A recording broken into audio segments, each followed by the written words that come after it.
Karena pada dasarnya, emosi maupun rivalitas yang ada di dunia sepak bola gak seharusnya sampai sejauh itu. Apalagi ini melibatkan keluarga pemain yang notabene gak punya urusan apapun terhadap sepak bola itu sendiri.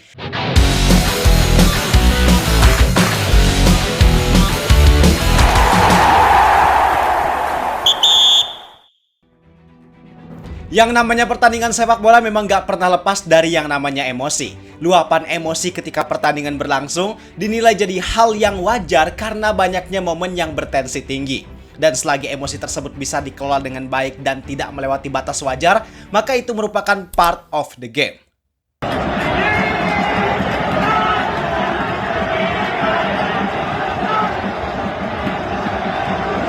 Dan di pertandingan Persib Bandung versus Persija Jakarta kemarin, kita tahu banyak momen yang bertensi tinggi. Banyak clash yang terjadi di lapangan, banyak drama yang menghiasi pertandingan tersebut. Dan memang semua hal itu sangat menguras emosi. Tapi pada dasarnya, momen emosional antar pemain tersebut hanya terjadi di lapangan. Setelah pertandingan ini selesai, tentu nggak akan ada momen emosional lanjutan yang terjadi di luar lapangan di antara mereka. Tapi yang sangat disayangkan, reaksi emosional yang berlebihan ternyata bukan datang dari pemain, melainkan justru datang dari para supporter. Karena faktanya, pasca pertandingan ini selesai, ada beberapa pemain yang jadi korban emosional yang melampaui batas dari para supporter tersebut. Di kubu Persija ada Alano 5 yang dia mendapatkan tindak rasisme. Bahkan yang paling parahnya adalah di kubu Persib, ada Tom Haye yang dia mendapatkan ancaman pembunuhan. Maka tentu ini jadi hal yang sama sekali gak bisa dibiarkan. Karena nyatanya ini bukan hal yang sepele. Ini udah berkaitan dengan tindakan kejahatan, tindakan kekerasan, bahkan nyawa manusia. Dan ini bukan pertama kalinya terjadi, tapi udah berulang kali. Maka lewat video ini, gue ingin memberikan edukasi untuk kita semua. Kita pelajari kronologi yang terjadi itu gimana. Kita pelajari bahaya sampai dampak yang dihasilkan dari kejadian ini. Kalau gitu, bareng gue Zidane Fatoni, langsung aja kita bahas biar gak gitu-gitu doang. Tahu sepak bola.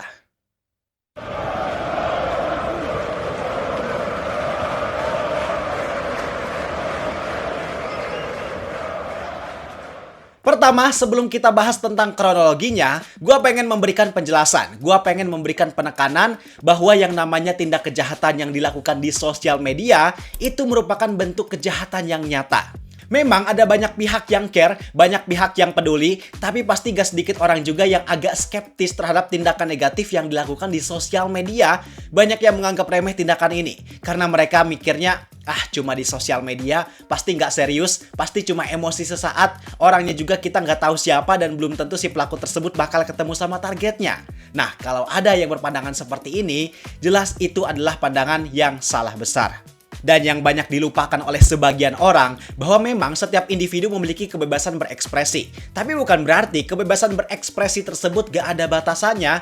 Yang ketika mereka gak sadar akan hal tersebut, maka gak sedikit dari mereka yang menjadikan ruang digital ini sebagai ruang pelampiasan emosi. Karena mereka menganggap jika ruang digital ini minim konsekuensi secara langsung. Padahal tindakan negatif di sosial media punya dampak yang sama terhadap kehidupan. Dan justru tindakan ini juga jadi langkah awal untuk memperbesar probabilitas hal tersebut bisa terjadi di dunia nyata. Tindakan negatif apapun, apalagi dalam hal ini tindakan negatifnya termasuk dalam kategori yang berat, yaitu ancaman pembunuhan dan rasisme, yang bahkan hal tersebut udah masuk ke dalam kategori kekerasan. Karena meskipun tindakan ini gak terjadi secara fisik, tapi tindakan ini jelas bakal sangat mempengaruhi psikologis. Orang yang mendapat ancaman bisa punya kekhawatiran berlebih, merasa hidupnya gak aman, kemudian orang yang kena rasisme tentu mental dan emosional mereka bisa terganggu. Dan faktanya di Indonesia juga ada regulasi atau hukum yang mengatur tentang tindak kejahatan di sosial media. Ada Undang-Undang ITE. Artinya bagi siapapun yang melakukan tindak kejahatan di sosial media, maka mereka jelas bisa dikenakan hukum pidana. Dan untuk kronologi dari masalah yang kita bahas sekarang, pertama, kronologi untuk tindak rasisme yang menimpa Alano 5. Jadi tindakan ini muncul di kolom komentar di akun Instagram pribadi Alano. Banyak orang yang memberikan komentar rasisme di kolom komentar tersebut. Yang penyebab mereka memberikan komentar tersebut disinyalir gara-gara berbagai macam insiden yang terjadi di lapangan yang melibatkan Alano. Karena memang di pertandingan Persib versus Persija tersebut, Alano jadi salah satu pemain yang paling emosional dan banyak terlibat di beberapa insiden. Kayak insiden ketika dirinya dengan Alveandra Dewangga, terus beberapa kali dia clash dengan pemain lain, terus ada juga keributan ketika akhir pertandingan, yang beberapa hal tersebut secara akumulatif memang membuat para fans kesal terhadap tindakan yang dilakukan oleh Alano. Sedangkan untuk kasus yang menimpa Tom Haye, nah ini lebih berat dan berbahaya lagi, Pak. Bahkan gua melihatnya sangat miris karena Tom Haye ini adalah orang Indonesia, dia adalah pemain andalan di skuad Garuda dan punya banyak jasa untuk sepak bola Indonesia. Tapi ternyata masih ada orang yang mau melakukan tindakan negatif terhadap Tom Haye.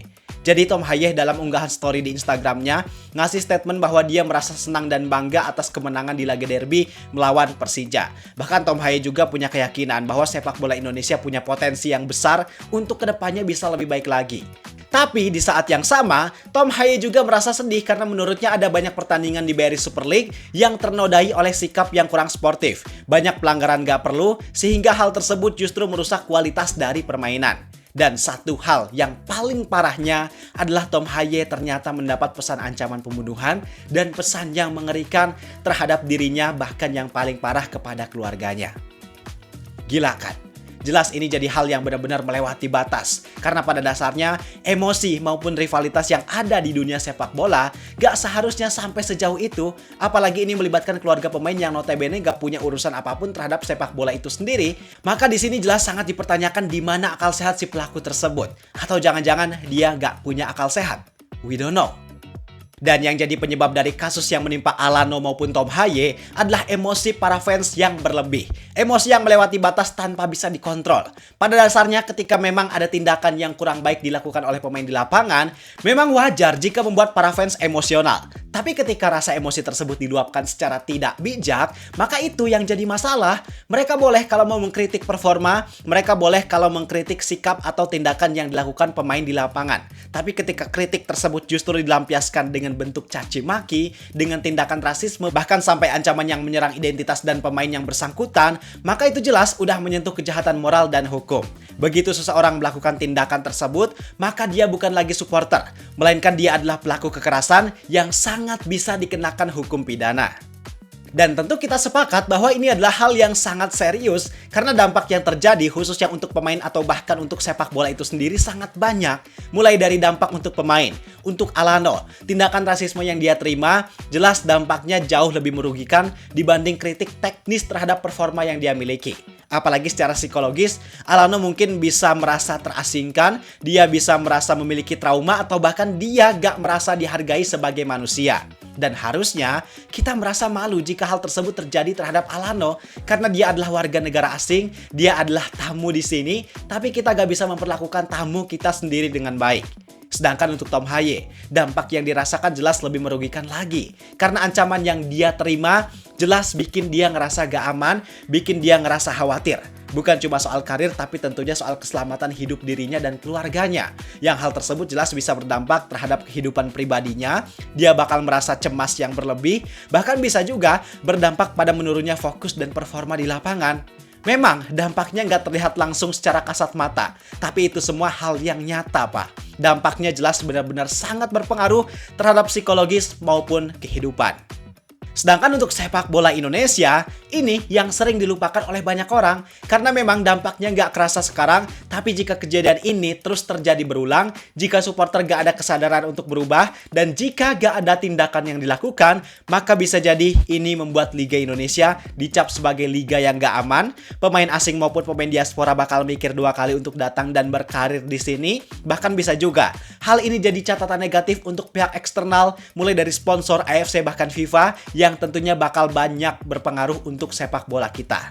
Dan objek yang kena dampak di sini bukan hanya Alano dan Tom Haye, bukan hanya Persib dan Persija, tapi juga bisa berdampak untuk klub lain, untuk timnas Indonesia, bahkan untuk ekosistem sepak bola Indonesia secara keseluruhan. Maka yang harus kita pahami, yang harus kita tanamkan sebagai penikmat sepak bola, bahwa yang namanya rivalitas itu adalah hal yang wajar. Justru rivalitas juga adalah hal yang wajib ada sebagai bumbu untuk sepak bola itu bisa lebih menarik. Kemudian emosi dalam rivalitas yang terjadi itu juga normal, selagi dalam batas wajar. Tapi ketika pelampiasan emosi tersebut dilakukan dengan cara yang gak bijak, dengan cara yang aneh, maka sama sekali gak ada alasan ataupun pembenaran terhadap hal tersebut.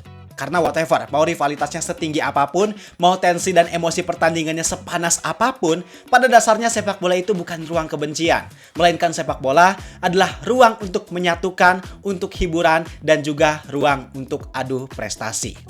Sekian dari gua, semoga video ini bisa bermanfaat. Gua Zirin Fatoni, sampai jumpa di video berikutnya.